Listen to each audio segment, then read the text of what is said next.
He knocked me over. I landed on the dog bowl. This one's wife, Harry Pothead and the odour of the penis. Hello, I'm H.G. Tudor. Many of you will be aware that the D-Day celebrations are currently taking place. It was 80 years since those brave individuals brought about the liberation, eventually, of France from Nazi occupation. As a consequence of this, members of the royal family are engaging in celebratory events. The Telegraph reports that the Princess Royal hailed the unwavering determination of the Allied forces as hundreds of parachutists jumped over Normandy on the 80th anniversary of the D-Day landings.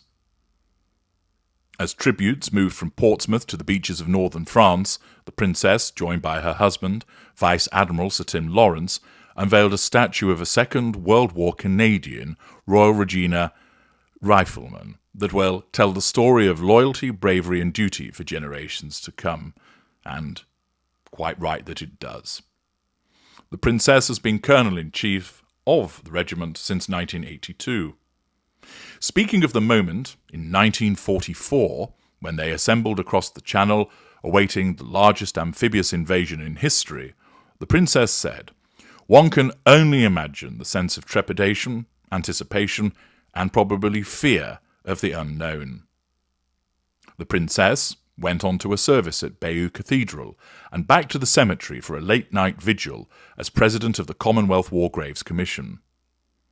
It comes after some 400 British, Belgian and US paratroopers took part in a parachute jump, descending into a historic D-Day drop zone to recreate the airborne liberation of Normandy in June 1944. And I must say, having watched the videos of it, it looked spectacular. The King, joined by the Queen, the Prince of Wales, the Prime Minister, and some 500 veterans, also paid an emotional tribute to those who served during the Second World War. The King warned, "We must never forget the service and sacrifice of veterans."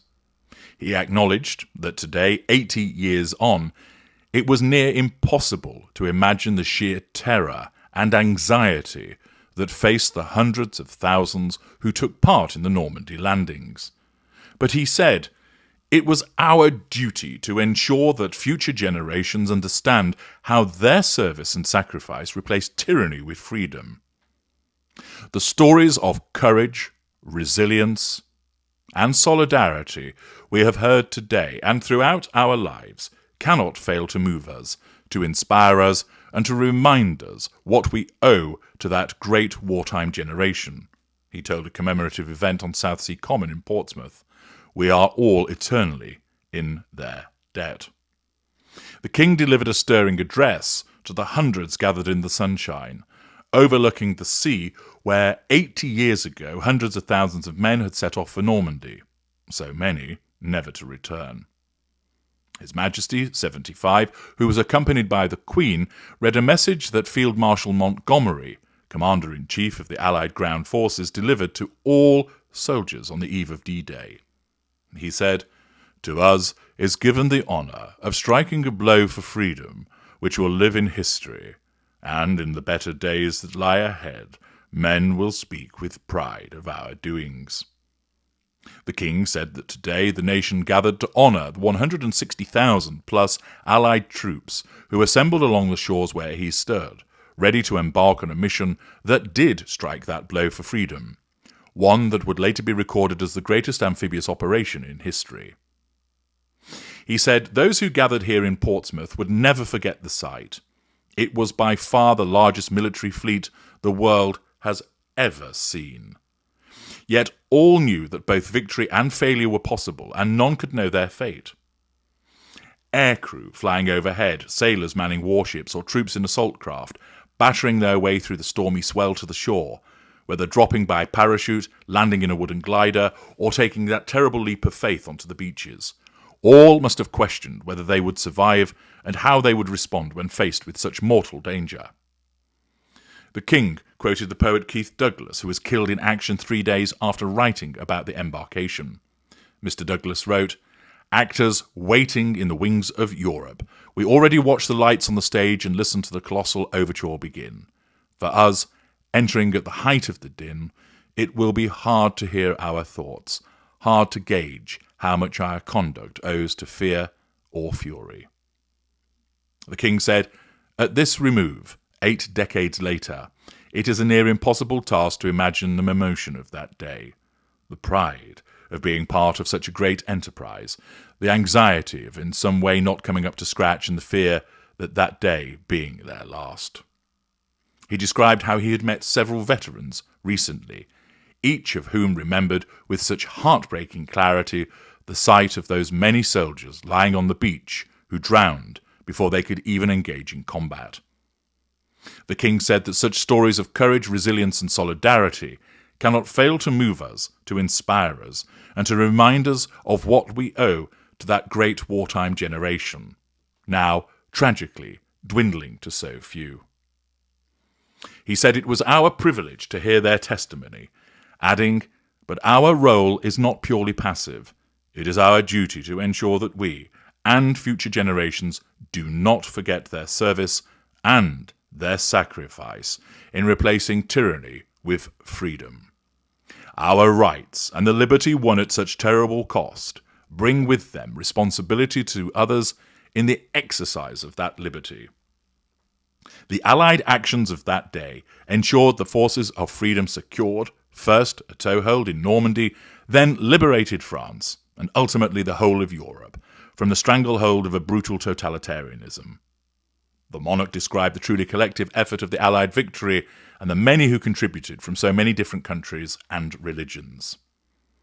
As we give thanks for all those who gave so much to win the victory, whose fruits we still enjoy to this day, let us once again commit ourselves always to remember, cherish, and honour those who served that day and to live up to the freedom they died for by balancing rights with civic responsibilities to our country, he said, "for we are all eternally in their debt."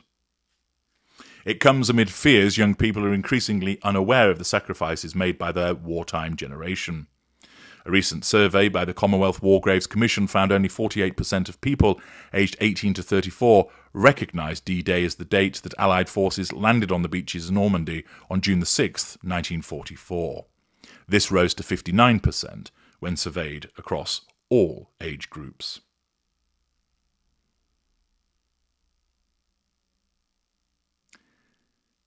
Now, let us hear from Prince Harry with his words about D-Day. After all, this is a man who served in the army and therefore naturally would have something to say about this historic occasion. Here's what he had to say.